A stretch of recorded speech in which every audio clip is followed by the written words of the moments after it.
Cultural traumas are social processes that occur when groups endure horrific events that forever change their consciousness and identity. Black people in America suffer collective trauma from routine harms generated by racism. The only way to overcome this trauma is to think our way out of it. Welcome to Mother to Son podcast. This talk is in two parts. In episode 1, in part 1, I discuss the horrific experience of being a Black woman victim of rape, sexual assault, and incest, and how that's buried within our culture. In part 2, I discuss the ways that Black women can warrior through it. My personal story is the foundation of this talk. Let's listen in. On April Fool's morning, I woke up to find out that I had been drugged and raped by a guy named Axel with a heavy African accent in Atlanta. I can't go into much more details than that because the police, while they're vetting my story to make sure I'm telling the truth, are still investigating. And although it's been weeks, they've only just now reached out to him for an interview. He's now avoiding the police. So why am I talking about this now? I don't really want to, and it's a very uncomfortable situation. But when I read about the stories of Jasmine Eland and her friend who were raped allegedly by a guy named Dominique Williams, and I saw that the MO, the modus operandi, is about the same, I knew that I had to say something.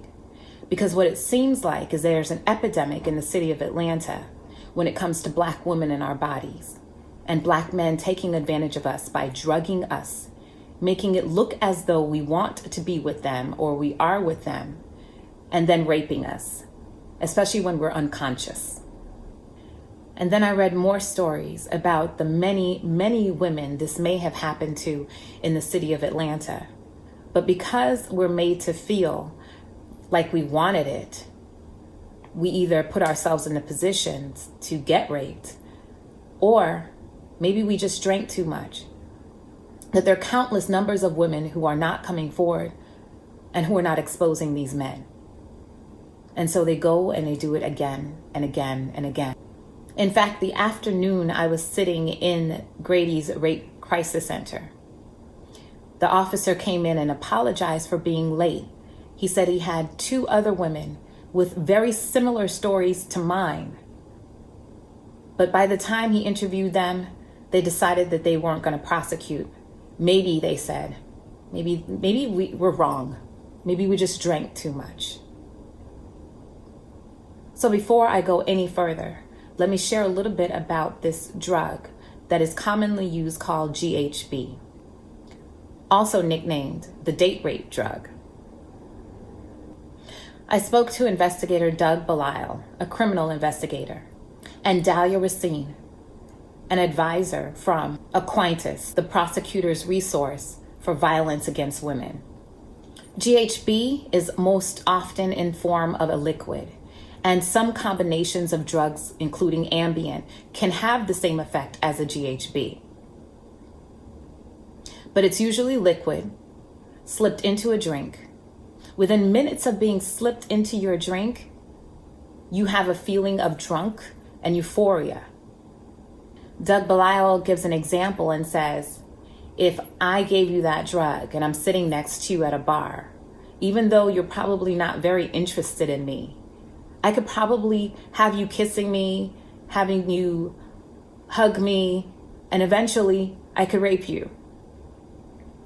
Dahlia said when you're under the influence, it's like your brain is going 1,000 times slower than normal. I remember thinking, why is this happening? But there was nothing I could do about it. So what these guys do is they administer the drug to you in a public place. You seem like you're with them. You want to be with them. You're smiling. You can't help it. You have no control over your body. You have no control over your mind. So when they eventually rape you, they can say, well, she looked like she was having fun. She was enjoying herself. Ask ask people. What is incredibly similar is that Jasmine Eland and I share the same kind of facts leading up to that point, even including and unintentionally live streamed on Facebook her engaging with this guy. I don't think it was her at all. Because what happened to me is that my phone was taken from me so that my friends who were calling and contacting me couldn't reach me. I believe that that guy took her phone and Facebook lived it for her so that everybody could see, hey, she's just having fun. Look, how could I rape her? The reason why I'm here is to tell you that it can happen to anybody. This crime says less about you as a woman and more about the depraved, sick mind of the men who would perpetrate this kind of act. I believe that God wants you to know that He has not given you the spirit of fear, but of power, of love, and a sound mind. And I believe finally that God wants me to share this message because He wants to change the narrative of who you see as a victim of rape,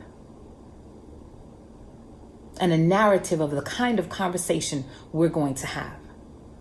We live in a rape culture. Marshall University, on its webpage, gives a definition of rape culture as an environment in which rape is prevalent and in which sexual violence against women is normalized and excused in the media and popular culture. Rape culture is perpetrated through the use of misogynistic language, the objectification of women's bodies, and the glamorization of sexual violence, thereby creating a society that disregards women's rights and safety. Rape culture affects every woman. The rape of one woman is the degradation, terror, and limitation of all women. Most women and girls limit their behavior because of the existence of rape. Most women and girls live in fear of rape. Men in general do not. And that's how rape functions as a powerful means by which the whole female population is held in a subordinate position to the whole male population, even though many men don't rape. And many women never are victims of rape. The cycle of fear is a legacy of rape culture. 4 out of 5 rapes committed against women are women under the age of 25. 40%, or 2 in 5, of those women that are raped are under the age of 18. I couldn't find a statistic for a 48-year-old woman, professional, with 2 children in college. That one wasn't in the books. Black women, I and you are not alone. For every 1 Black woman that reports a rape or a sexual assault, 15 women do not. National statistics show that Black women are more likely to be raped, killed by their partners, or suffer sexual abuse as a child than any other race. According to a 2017 study from Georgetown Law, adults view Black girls as less in need of protection than white girls. A University of Michigan study found college students perceived Black women, victims of sexual assault, as less believable and more responsible for their assault than white women. Carolyn West, a professor of psychology at Washington University in Tacoma, and author of the book Violence in the Lives of Black Women, explains this phenomenon as coming from generations of racist stereotypes that Black women are sexually immoral.